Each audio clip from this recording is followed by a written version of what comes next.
nouveauté, Innocent Breuvage. Une aventure qui se passe en 1536, avec bien entendu François Ier et son maître d'hôtel Quentin du Mesnil, et qui également va voir l'arrivée d'un médecin légiste un petit peu particulier, François Rabelais, qui effectivement était médecin à Lyon, et plus connu, enfin à l'époque il était connu à la fois pour ses livres, mais aussi pour son activité de médecin. Et comme le dauphin, donc le fils de François Ier, meurt dans des conditions un peu étranges, aussitôt on croit que c'est un empoisonnement, que c'est dû à Charles Quint, et comme c'est un ami de Quentin du Mesnil, Quentin va être obligé de défendre son ami, et donc il fait appel à Rabelais pour démêler cette sombre histoire et prouver l'innocence de son ami accusé à tort. Voilà. Et donc toute une aventure qui se passe en Avignon, qui se passe en Provence, dans le Luberon, parce que c'était la guerre entre la France et Charles Quint.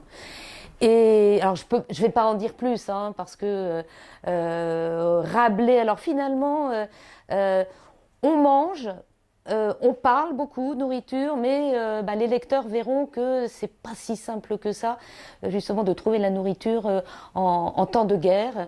Et c'est vrai que Rabelais va avoir quelques petites déceptions sur le plan culinaire.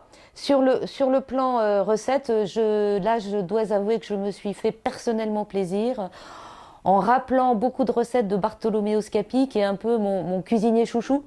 Cuisinier des papes et qui a écrit un livre de cuisine en 1570, mais là en 1536 il était déjà en activité en Italie, il était cuisinier d'un cardinal, je crois, et donc j'ai repris pas mal de recettes de Scapi avec des recettes inédites, notamment une qui est une espèce de soupe de ricotta qui est absolument mortelle, complètement addictive et qui vous fait retomber en enfance, et c'est un vrai bonheur.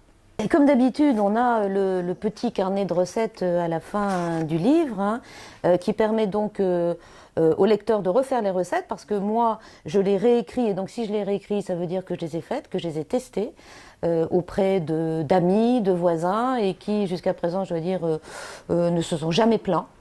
Et donc ensuite ça permet effectivement de les refaire chez soi. Alors je ne sais pas, je peux peut-être donner une qui est toute simple mais qui est vraiment super intéressante, la crème de fenouil, où il suffit de prendre des fenouils, de les cuire à l'eau, de les passer au mixeur, et on rajoute du parmesan râpé, une pincée de cannelle, du sel, du poivre, de l'huile d'olive. Voilà. Et ça fait une espèce de purée. Alors à la limite, on peut rajouter un petit peu d'eau, le faire en soupe, ou alors en purée, qu'on peut manger froide ou chaude. Et c'est un truc, l'alliance fenouil, parmesan, cannelle, moi je vous dis que ça.